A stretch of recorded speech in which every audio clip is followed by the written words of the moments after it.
नमस्कार दोस्तों, मेरा नाम है अंशुमन नायक और आप सभी का बहुत बहुत स्वागत है इंडियन डिफेंस न्यूज के डिफेंस टॉक सीरीज में, जहां पर हम रोज नए नए डिफेंस अपडेट्स के बारे में बात करते हैं। तो चलिए देर न करते हुए आज की वीडियो शुरू करते हैं।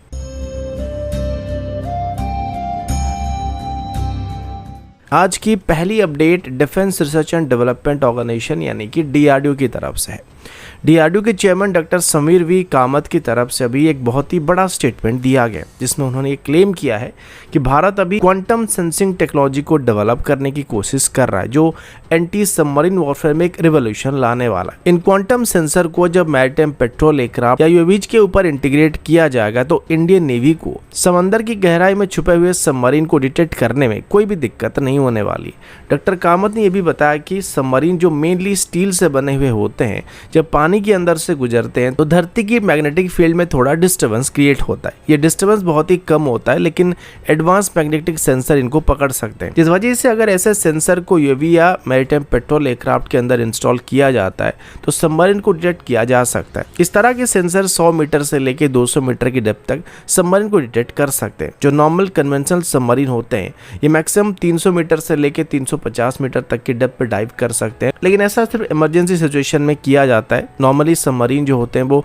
100 मीटर से लेके 200 मीटर की गहराई में ऑपरेट करते हैं। अब बात करते हैं इस टेक्नोलॉजी की, जिसे अभी डीआरडीओ की तरफ से डेवलप किया जा रहा है। डीआरडीओ की तरफ से अभी पिको टेस्ला लेवल की वेरिएशन को डिटेक्ट करने में सक्षम होने वाले मैग्नेटोमीटर को डेवलप किया जा रहा है। एक पिको टेस्ला एक टेस्ला का 1 ट्रिलियन भाग होता है, जिस वजह से काफी छोटा मेजरमेंट होता है, और इस वजह से डीआरडीओ की तरफ से भी डेवलप किए जाने वाले सेंसर इतने एडवांस सेंसर होने वाले जो छोटे से छोटे लेवल पे होने वाली मैग्नेटिक डिस्टर्बेंस को भी मेजर करने में सक्षम होने वाले, जो कि सबमरीन की वजह से क्रिएट होता है। डीआरडीओ के चीफ की तरफ से भी कंफर्म किया गया कि ये टेक्नोलॉजी 2 से 3 साल के अंदर ही मैच्योर किया जा सकता है। इन सेंसर को इंडियन नेवी के P-8I पोसेडन एयरक्राफ्ट, फ्यूचर में इंडियन नेवी में शामिल होने वाले मैरीटाइम पेट्रोल एयरक्राफ्ट और लॉन्ग रेंज ड्रोन्स में इंटीग्रेट करने का प्लान किया जा रहा है। ये कैपेबिलिटी इंडियन नेवी को इंडियन ओशन रीजन में सबमरीन को 100 मीटर से लेकर 200 मीटर की गहराई में डिटेक्ट करने में सक्षम बनाने वाला है, जो कि एक गेम चेंजर साबित हो सकता है। अब अगर इन सिस्टम की इंपोर्टेंस के बारे में बात करें तो सबमरीन मॉडर्न नेवल वॉरफेयर में सबसे खतरनाक थ्रेट में से एक माना जाता है, क्योंकि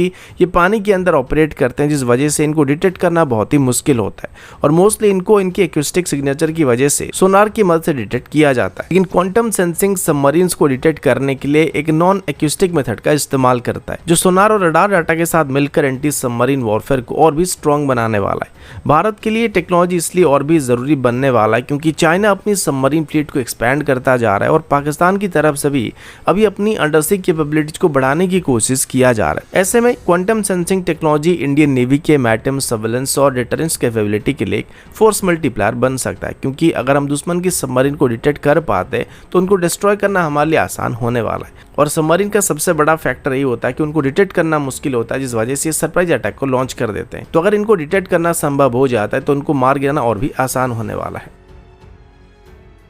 अगला अपडेट हिंदुस्तान एरोनॉटिक्स लिमिटेड यानी HAL के LCH प्रचंड यानी कि लाइट कॉम्बैट हेलीकॉप्टर की तरफ से है। इंडियन आर्मी और इंडियन एयरफोर्स के लिए एक शक्तिशाली टैंक बस्टर के रूप में बनाया गया प्रचंड हेलीकॉप्टर को अभी एक versatile air based anti drone Hunter के रूप में मॉडिफाई करने का प्लान किया जा रहा है। इंडियन आर्मी की तरफ से भी ऐसे 90 और इंडियन एयरफोर्स की तरफ से 66 प्रचंड हेलीकॉप्टर को खरीदने के लिए ऑर्डर को प्लेस किया जा चुका है, और अभी इस हेलीकॉप्टर को एडवांस अनमेन्ड एरियल व्हीकल से इक्विप करने का प्लान किया जा रहा है। सोर्सेज के मुताबिक HAL और इंडियन आर्मी मिलकर अभी प्रचंड हेलीकॉप्टर में एडवांस वेपनरी और एयर लॉन्च ड्रोन्स को इंटीग्रेट करने की कोशिश कर रहे हैं, ताकि ये मीडियम अल्टीट्यूड लॉन्ग एंडोरेंस या मेल क्लास के ड्रोन को या हेल क्लास के ड्रोन को न्यूट्रलाइज करने में सक्षम होने वाला है। ये डेवलपमेंट रशिया और यूक्रेन के कॉन्फ्लिक्ट से मिली सीख से इंस्पायर होकर लिया जा रहा है, जहां पर प्रचंड हेलीकॉप्टर पर अभी air to air missile, loitering munition और एयर लॉन्च ड्रोन को इंटीग्रेट किया जा रहा है, जो कि इन हेलीकॉप्टर को इंटेलिजेंस, सर्वेलेंस और रिकॉनेंस मिशन या ISR मिशन के अलावा इंटरसेप्शन मिशन कैपेबिलिटी प्रोवाइड करने वाला है। ये प्रचंड को भारत का सबसे बड़ा और वर्सेटाइल अटैक हेलीकॉप्टर फ्लीट बनाने में मदद कर सकता है। इंडियन आर्मी की तरफ से भी प्राइवेट सेक्टर कंपनी के साथ मिलकर भी एयर लॉन्च ड्रोन को डेवलप करने की कोशिश किया जा रहा है, जो प्रचंड हेलीकॉप्टर के स्टड विंग्स में लॉन्च हो सकते हैं। ये ड्रोन 50 किलोमीटर से लेकर 100 किलोमीटर तक की रेंज के साथ आईएसआर ऑपरेशन और इंटरसेप्शन मिशन के लिए डिजाइन किए जा रहे हैं। एक बार लॉन्च होने के बाद प्रचंड के क्रू मेंबर इन ड्रोन्स को मिड फ्लाइट में गाइडेंस प्रोवाइड कर सकते हैं, ऑपरेट कर सकते हैं, जिससे आईएसआर ऑपरेशन के अलावा दुश्मन की यूएवी जैसे कि मेल क्लास की या हेल क्लास की यूएवी को डायरेक्टली ट्रैक करके इंटरसेप्ट कर सकते हैं। रिसेंटली रशिया और यूक्रेन की वॉर के दौरान भी ऐसे ही कई टैक्टिक हमको देखने को मिला था, जहां पर छोटे साइज की कैमिकाज़े ड्रोन को बड़े साइज की रिकॉनेंस यूएवीज को टारगेट करने के लिए इस्तेमाल किया गया था। और ऐसे ड्रोन को इसमें इंटीग्रेट करने के बाद ये एयर लॉन्च ड्रोन प्रचंड हेलीकॉप्टर को स्टैंड अप रेंज से ही थ्रेट को एंगेज करने की कैपेबिलिटी देने वाला है, जिससे हेलीकॉप्टर एनिमी एयर डिफेंस की रेंज से बाहर रहकर ही ऑपरेट करने वाला है। अगला अपडेट एक बड़े indigenous defence manufacturing breakthrough के बारे में है। भारत और रशिया की तरफ से जुलाई 2025 में एक लैंड बैक एग्रीमेंट को साइन किया गया था, जिसमें स्मॉल एयरक्राफ्ट में इस्तेमाल होने वाले पिस्टन इंजन्स को भारत में बनाने का प्लान किया गया है। भारत की तरफ से भी डेवलप किए जाने वाले हेल और मेल क्लास की यूएवीज में इस्तेमाल करने के लिए हमें ऐसे इंजन की ज़रूरत पड़ती है, जिसको हम बाहर से इंपोर्ट कर रहे हैं, जिस वजह से अभी ऐसे इंजन को भारत में ही बनाने का प्लान किया जा रहा है। इस एग्रीमेंट के बारे में बात करें तो अभी स्पेसिफिक इंजन मॉडल की डिटेल डिस्क्लोज नहीं किया गया, लेकिन सोर्सेज के मुताबिक ये इंजन एडवांस यूएवीज और लॉटरिंग मुनिशन प्रोग्राम के लिए बनाए जाने वाले हैं। अभी मॉडर्न वॉरफेयर में यूएवीज या अनमेंड सिस्टम जो है एक इंटीग्रल पार्ट बन चुके हैं, जो इंटेलिजेंस, सर्वेलेंस, रिकॉनेंस और प्रिसिशन स्ट्राइक जैसे सभी मिशन को हैंडल कर सकते हैं। स्मॉल एयरक्राफ्ट में इस्तेमाल किए जाने वाले पिस्टन ड्रिवन इंजन अपनी रिलायबिलिटी, फ्यूल एफिशिएंसी और कॉम्पैक्ट डिजाइन की वजह से लाइट वेट और मीडियम साइज यूएवीज और लॉटरिंग मुनिशन यानी कैमिकाज़े ड्रोन्स के लिए एक परफेक्ट चॉइस बनने वाला है। ये सिस्टम टारगेट एरिया के ऊपर लगातार लॉटर कर सकते हैं और उसके बाद फिर पिन पॉइंट एक्यूरेसी के साथ स्ट्राइक भी कर सकते हैं। रशिया और यूक्रेन की वार में और ऑपरेशन सिंदूर के दौरान भी ड्रोन्स और लॉटरिंग मुनिशन का भी इन्वॉल्वमेंट देखा गया था, जिससे इनकी इंपॉर्टेंस और भी क्लियर हो जाती है। रिपोर्ट्स के मुताबिक ये locally produce piston driven engine Bharat की इंडिजिनस यूएवीज और लॉटरिंग मुनिशन पोर्टफोलियो के लिए होने वाले हैं, जिसे इंडियन आर्मी के द्वारा 2024 में सक्सेसफुली टेस्ट किए गए नागास्त्र 1 लॉटरिंग मुनिशन जैसे सिस्टम से लेके रुस्तम 2 जैसे में इनको इस्तेमाल किया जा सकता है। अब टेक्निकल डिटेल की बात करें तो ये इंजन लाइट वेट और हाई परफॉर्मेंस पिस्टन इंजन होने वाले, जिनका पावर आउटपुट 50 HP से लेके 150 HP के बीच होने वाला है, जो कि डायरेक्टली दुनिया भर में स्मॉल यूएवीज में इस्तेमाल होने वाले रोटेक्स 912 या लिम्बैक L550 इंजन के साथ कंपीट करने वाले हैं। ये इंजन 6 से लेके 24 घंटे तक की फ्लाइट एंड्योरेंस को प्रोवाइड कर सकते हैं और इस एग्रीमेंट में अभी टेक्नोलॉजी ट्रांसफर भी शामिल होने वाला है, जिसका मतलब है कि इंडियन मैन्युफैक्चरर्स को इन इंजन को प्रोड्यूस, मेंटेन और फ्यूचर में इनोवेट करने का मौका मिलने वाला है, जो कि स्मॉल पिस्टन इंजन की सेगमेंट में एक सेल्फ सस्टेनिंग डिफेंस इकोसिस्टम बनाने में भारत को मदद करने वाला है।